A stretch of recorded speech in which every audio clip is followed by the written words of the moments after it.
আমাদের পৃথিবীর প্রায় ৭১% জুড়েই রয়েছে সমুদ্র। আজও এই বিশাল জলরাশির অনেক কিছুই আমাদের অজানা। কিন্তু আজ থেকে প্রায় ৬.৫ কোটি বছর আগের কথা একবার কল্পনা করুন। সে এক এমন সময় যখন ডাঙায় রাজত্ব করত ডাইনোসররা, আর সমুদ্রের গভীরে আধিপত্য ছিল এমন এক অতিকায় প্রাণীর, যার সামনে আজকের গ্রেট হোয়াইট শার্ক বা তিমিও নিতান্তই ছোট মনে হবে। প্রাণীটি কোনো ডাইনোসর ছিল না, এটি ছিল এক বিশাল সামুদ্রিক সরীসৃপ, প্রাগৈতিহাসিক সমুদ্রের অবিসংবাদিত রাজা মোসাসরাস।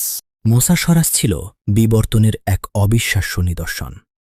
আকারের দিক থেকে এরা ছিল বিশাল।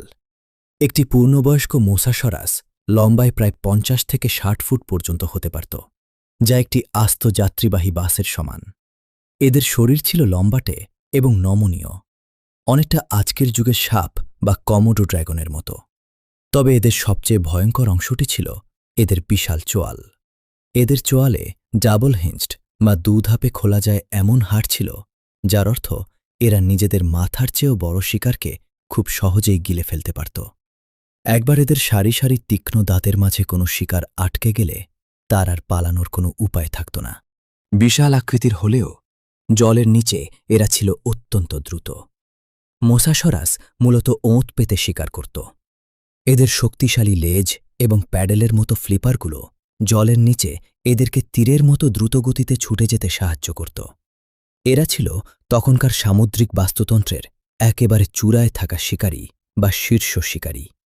এদের খাদ্যতালিকায় প্রায় সবই ছিল: বিশাল সব সামুদ্রিক কচ্ছপ, শক্ত খোলসযুক্ত অ্যামোনাইট বড় মাছ, এমনকি অন্যান্য ছোট সামুদ্রিক সরীসৃপ যেমন প্লেসিওসোর ও এদের হাত থেকে রেহাই পেত না। ক্রিটেসিয়াস যুগের শেষ ভাগের সেই পৃথিবীতে আবহাওয়া ছিল অনেক বেশি উষ্ণ। সমুদ্রপৃষ্ঠের উচ্চতা বেশি থাকায় পৃথিবীর অনেক অংশই অগভীর সমুদ্রে ঢাকা ছিল। এই অগভীর এবং উষ্ণ সামুদ্রিক পরিবেশই ছিল মোসাসরাসের প্রধান বিচরণ ক্ষেত্র। শুধু একটি নির্দিষ্ট অঞ্চলে নয়, বরং উত্তর আমেরিকা থেকে শুরু করে ইউরোপ এমনকি অ্যান্টার্কটিকা পর্যন্ত পৃথিবীর বিভিন্ন প্রান্তের সমুদ্রেই এদের রাজত্ব ছড়িয়ে পড়েছিল। কিন্তু প্রকৃতির নিয়ম সবসময় এক থাকে না। লক্ষ লক্ষ বছর ধরে সমুদ্র শাসন করার পর একদিন এই অবিসংবাদিত রাজত্বেরও পতন ঘটে। আজ থেকে প্রায় ৬,৬০,০০,০০০ বছর আগে একটি বিশাল গ্রহাণু পৃথিবীতে আছড়ে পড়ে। শুরু হয় এক ভয়াবহ গণবিলুপ্তি। ডাইনোসরদের পাশাপাশি এই মহাসাগরের রাজারাও চিরতরে পৃথিবী থেকে মুছে যায়। ১৭৬৪ সালে নেদারল্যান্ডসের মিউস নদীর তীরে প্রথম এর জীবাশ্ম বা ফসিল আবিষ্কৃত হয়। সেই নদীর নাম অনুসারেই এর নামকরণ করা হয় মোসাসরাস।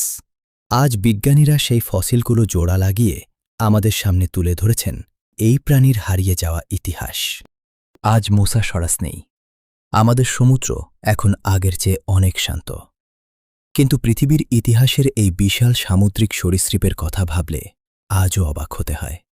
কে বলতে পারে কোটি কোটি বছর আগেকার আরও কত রহস্য আজও লুকিয়ে আছে সমুদ্রের অতল গভীরে?